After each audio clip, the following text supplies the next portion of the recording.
l'Union économique et monétaire ouest-africaine. L'UEMOA, 8 pays, un destin commun, un espace économique harmonisé, ouvert et concurrentiel. L'UEMOA, votre guide au cœur de l'Afrique, des grands événements et des grandes mutations sur Africable.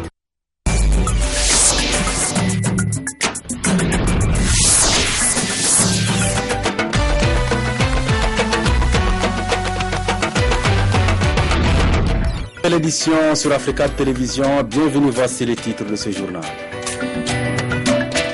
C'est un message de fierté, d'encouragement que Jean-Yves Le Drian a voulu apporter aux troupes françaises engagées dans l'opération Serval au Mali. Le ministre français de la Défense a effectué une visite surprise ce jeudi dans le nord du pays.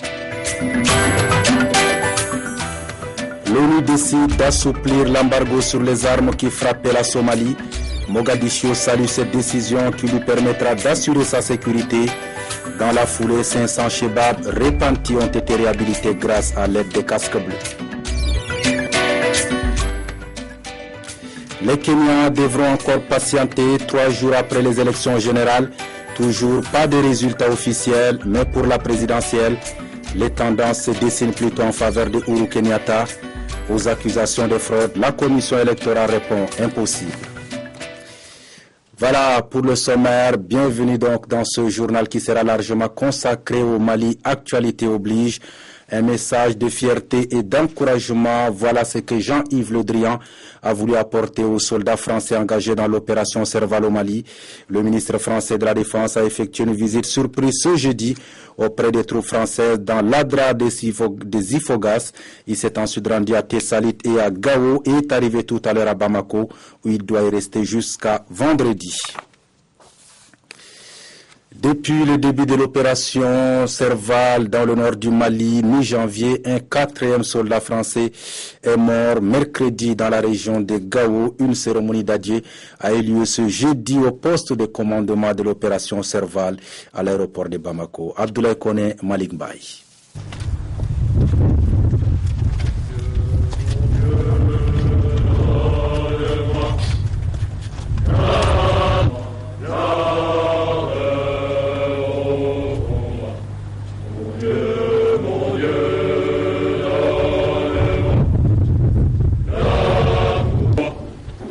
Cérémonie d'adieu sur le tarmac de l'aéroport civil de Bamako-Sémou. Le brigadier-chef Wilfried Pengo, 37 ans, et le caporal Cédric Charenton, un parachutiste de 26 ans, tous deux mortellement touchés dans des accrochages au nord du Mali, ont reçu les honneurs militaires de leurs frères d'armes. En présence du colonel-major ministre de la Défense malien, Yamoussa Kamara, et Christian Rouy, ambassadeur de France au Mali, les 2 soldats ont reçu à titre posthume et à titre étranger la médaille de la Croix de la valeur militaire. Au nom du gouvernement malien, du président de la République bien entendu, de l'ensemble du peuple malien, nous adressons nos condoléances les plus émues aux familles des élus disparus et à la nation française entière. Et je voudrais souligner que la nation malienne restera éternellement reconnaissante à la France pour le lourd tribut payé. Ces décès portent à 4 le nombre de militaires français tués au Mali depuis le début de l'opération Serval le 11 janvier. Les dépouilles des 2 soldats ont été immédiatement rapatriées en France après la cérémonie. Oraison funèbre également ce jeudi à Bamako, cette fois à la garde nationale du Mali.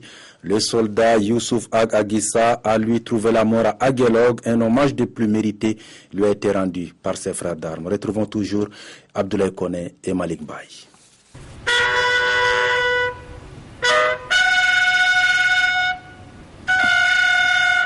Issu de la garde nationale et du 3e escadron du groupement de maintien d'ordre du Mali, le garde Youssouf Ag Aguissa est tombé au champ d'honneur dans la région de Djibok, au nord du Mali. Sur la ligne de front, dans le cadre de l'opération Badenko, Youssouf Ag Aguissa était âgé de seulement 23 ans. Les circonstances de la mort de ce jeune soldat n'ont pas été précisées. Un hommage dû à son rang lui a été rendu à la garde nationale par ses frères d'armes.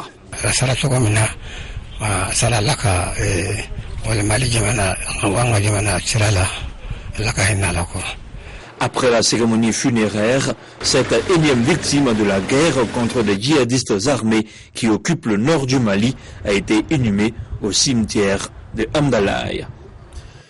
S'agissant des soutiens aux forces armées maliennes, les pays amis se mobilisent ce jeudi.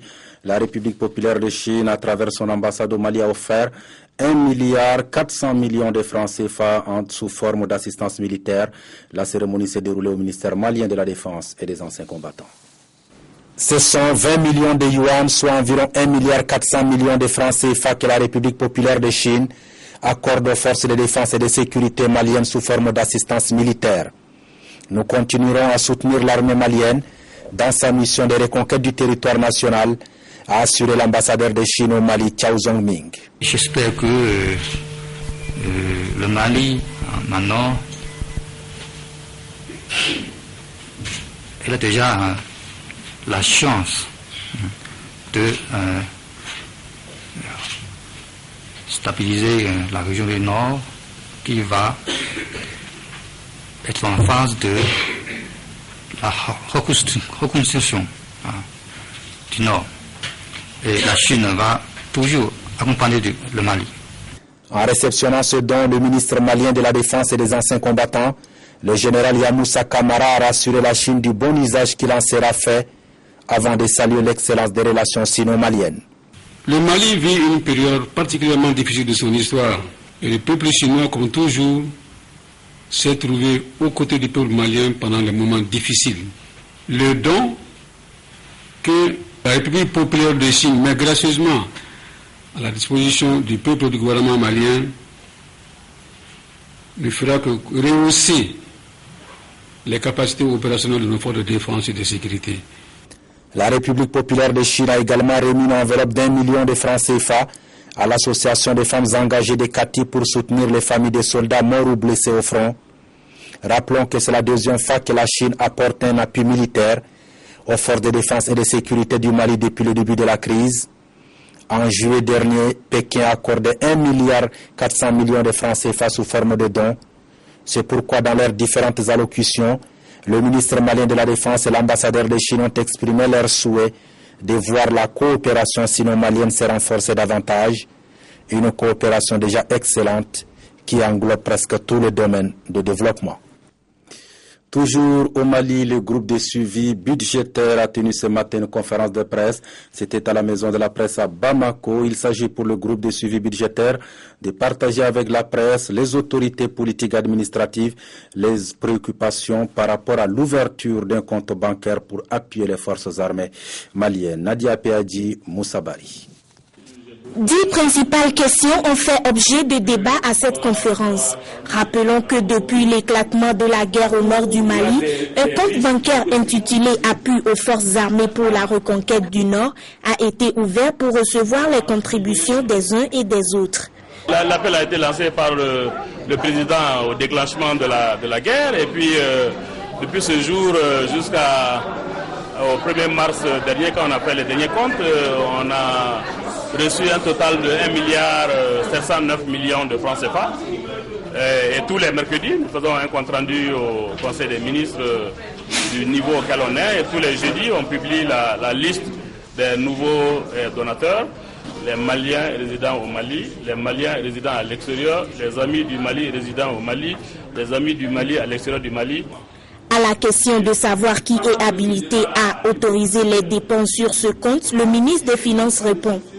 Ce compte-là seront autorisés par moi-même, puisque c'est les ressources budgétaires, mais puisque ce sont des ressources budgétaires qui ont été octroyées à l'État pour aider l'armée dans l'effort de guerre, et bien sûr, les dépenses seront faites en concertation avec le ministre de la Défense.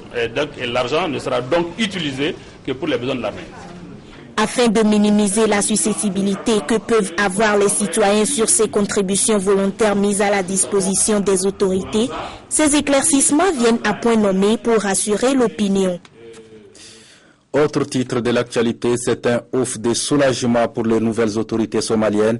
En effet, le Conseil de sécurité de l'ONU a décidé d'assouplir l'embargo sur les armes qui frappaient le pays. Mogadiscio salue donc cette décision qui devra lui permettre de mieux assurer la sécurité. Déjà un premier pas dans la pacification du pays avec l'aide des casques bleus des Nations Unies. 500 anciens Chebab repentis ont été réhabilités. Ils ont troqué leur Kalachnikov pour des cahiers, échangé leur tenue de Chebab contre le jean t-shirt que portent tout bon lycéen. Les anciens combattants sont aujourd'hui étudiants. Nous formons les étudiants au métier d'électricien, de plombier. Nous les formons à d'autres professions manuelles. Nous espérons que l'apprentissage de ces compétences les aideront à changer de vie et à vivre d'un travail honnête. Le centre de formation Safwa a ouvert ses portes il y a 1 an. Il est financé par des donateurs privés. Depuis que Mogadiscio a été repris aux mains des Chebab et depuis qu'un semblant de sécurité règne sur la capitale, les espoirs d'une vie meilleure sont permis. J'espère avoir un bel avenir et je suis heureux quand j'arrive en classe. Je ne veux plus jamais retourner à mon ancienne vie. La formation est très courte, 1 année suffira. 300 étudiants ont déjà été diplômés et 430 autres suivent actuellement des cours. Dans un pays qui a l'un des taux de chômage les plus élevés du monde, apprendre un métier et trouver un emploi restera le meilleur remède contre le recrutement de nouveaux Chebab. Les Kenyans devront encore patienter. 3 jours après les élections générales, toujours pas de résultats. Le dépouillement se poursuit. S'agissant de la présidentielle, la tendance se confirme. Uhuru Kenyatta serait en tête devant Raila Odinga. Rendez-vous quotidien devant les unes de journaux et sans surprise, aucune nouvelle flagrante, les résultats définitifs ne sont pas tombés. Les Kenyans devront encore patienter, la faute à des contretemps informatiques, mais plus on attend, plus la tension monte, plus les contestations risquent de se multiplier. Pour preuve ce matin, le camp du candidat Premier ministre Raila Odinga dénonce des résultats trafiqués et demande l'interruption du dépouillement. En tant que coalition, nous maintenons notre appel au calme, à la tolérance et à la paix pour tous les Kenyans. Pourtant, ce matin, nous vous avons contacté pour exprimer de sérieuses réserves concernant l'élection, en particulier le processus de calcul en cours au centre de décompte du Kenya. Dans le camp adverse, celui du vice-premier ministre Uhuru Kenyatta, même suspicion. En cause cette fois la comptabilisation ou non des nombreux bulletins nuls. Le parti du Jubilé est contre, car sans ces bulletins, Uhuru Kenyatta pourrait être donné vainqueur dès le premier tour. Ces contestations, cette méfiance ambiante poussent les Kenyans à la prudence, comme ici à Mombasa, où l'on se souvient qu'en 2007, les litiges avaient mis le feu aux poudres. Quelques magasins sont fermés, ceux qui sont ouverts sont rares. Certains ont quitté la ville parce qu'ils craignent pour leur vie, mais cette fois, je ne crois pas que cela va se passer aussi mal qu'en 2007. Tout se passe comme cela doit se passer. Donc nous devrions être patients, nous devrions attendre les résultats patiemment pour que nous puissions accueillir les nouveaux chefs. En tête de ces nouveaux chefs, selon des résultats partiels, on retrouve pour l'instant Uhuru Kenyatta, fils du père de la nation, mais aussi acteur important des précédentes élections. La Cour pénale internationale l'a inculpé de crimes contre l'humanité pour son rôle présumé dans les massacres politico-ethniques de 2007. Les taux se resserrent sur la Corée du Nord après son 3e essai nucléaire. Les Nations Unies ont donc décidé de geler les avoirs des dirigeants du pays. Ils sont également interdits de voyage. Reconnu pour sa rhétorique guerrière, Pyongyang menace Washington de frappes nucléaires préventives. Ce n'est pas une édition spéciale de la télévision nord-coréenne, juste le journal télévisé habituel avec sa rhétorique belliqueuse. À la une, la guerre inévitable. Puisque les États-Unis s'apprêtent à déclencher une guerre nucléaire, nos forces armées révolutionnaires se réservent le droit de lancer une attaque nucléaire préventive pour détruire les bastions des agresseurs. Pour accompagner la menace, un rassemblement a même été orchestré dans la capitale Pyongyang. Civils et militaires côte à côte pour faire face à l'ennemi. Il y a 2 jours déjà, la Corée du Nord avait envisagé de dénoncer l'armistice ayant mis fin à la guerre de Corée. Signé ici, sur la ligne DMZ qui sépare les 2 Corées. Au checkpoint historique de Panmunjom, le téléphone rouge est coupé depuis 48 heures. Pourquoi une telle escalade? La réponse est à New York. Le Conseil de sécurité de l'ONU, dont la Chine, vient d'imposer à l'unanimité de nouvelles sanctions contre la Corée du Nord. Des mesures prises en réaction au 3e essai nucléaire mené par Pyongyang en février. Par ailleurs, les manœuvres militaires conjointes des États-Unis et de la Corée du Sud prévues la semaine prochaine sont maintenues. Dans la péninsule sud-coréenne, les menaces du voisin du Nord sont accueillies avec inquiétude et habitude. Mon fils fait son service militaire. Je suis donc inquiète, j'ai peur même. Je n'ai pas le moral ces derniers jours. Il doit servir jusqu'à la fin de l'année. Je crains qu'il n'arrive quelque chose. Le terme d'attaque préventive n'est pas très impressionnant. Je ne pense pas qu'il se passera quoi que ce soit. Ils ont déjà employé des mots provocateurs dans le passé et il n'y a rien eu. Moi, je ne suis pas inquiet. Entre joutes diplomatiques et manœuvres militaires, la crise autour du nucléaire nord-coréen dure depuis 2006, date des premières séries de sanctions. Tout autre chose à présent, ouverture à Dakar au Sénégal de la 14e foire internationale de l'agriculture et des ressources animales. FIARA, c'est donc parti pour 2 semaines d'échanges entre décideurs, investisseurs et acteurs agricoles, comme nous le rapportent nos confrères d'Apativi à Dakar.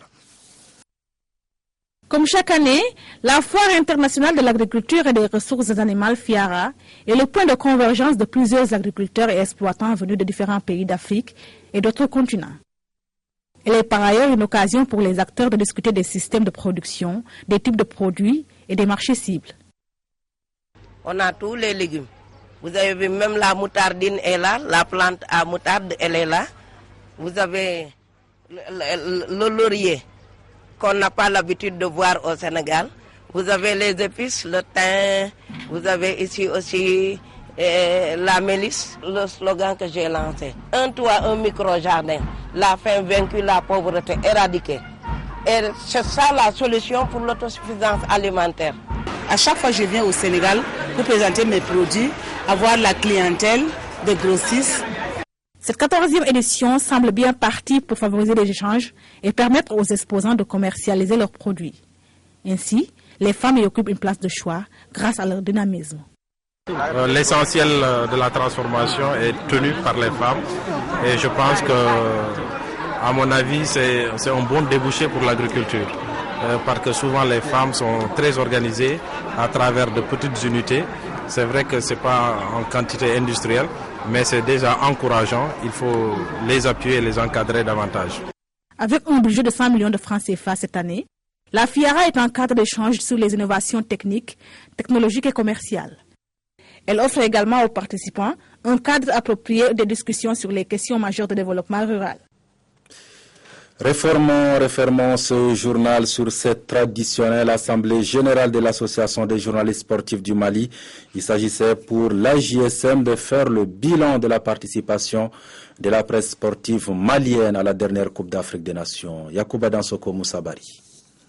Cette assemblée générale d'information de l'Association des journalistes sportifs du Mali est devenue désormais une tradition.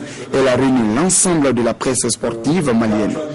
Après chaque campagne africaine et mondiale, le bureau exécutif de l'AJSM rencontre ses militants afin de faire le point de la couverture médiatique de la compétition en question. Du 19 janvier au 10 février 2013, l'Afrique du Sud avait abrité la 29e CAN de football. L'Association des journalistes sportifs du Mali a saisi cette occasion pour faire le bilan de la participation de la presse sportive malienne. Le président de l'association a apprécié le bon comportement de ses confrères, y compris ceux restés au pays. Ce qui a été salué pendant l'Assemblée générale, c'est le bon comportement des journalistes qui sont restés sur place. J'ai fait mention à l'ORTM et Africa, les 2 télévisions qui font aujourd'hui la fierté du Mali, qui ont couvert l'événement de façon professionnelle, à travers la retransmission, à travers les comptes rendus, à travers les émissions collant à l'actualité, qui a permis d'éclairer la lanterne des téléspectateurs. C'est vraiment un coup de chapeau aux 2 télévisions. On a fait aussi mention spéciale aux confrères qui sont restés sur place dans le cadre, qui sont dans les journaux, qui sont dans les radios privées et qui ont vraiment donné le meilleur d'eux-mêmes. Au cours de cette assemblée générale d'information, la presse sportive a montré une nouvelle fois sa maturité. On peut dire que l'assemblée s'est très bien passée, c'est passé dans les conditions souhaitées. Il y a eu des échanges par rapport à la distribution, à la répartition des différents billets obtenus par l'association. Après la CAN Afrique du Sud 2013, place à présent à la CAN des moins de 20 ans, dont le coup d'envoi est prévu le 16 mars prochain à Alger. Merci à vous qui nous regardez à Dakar et partout ailleurs dans le monde. À demain.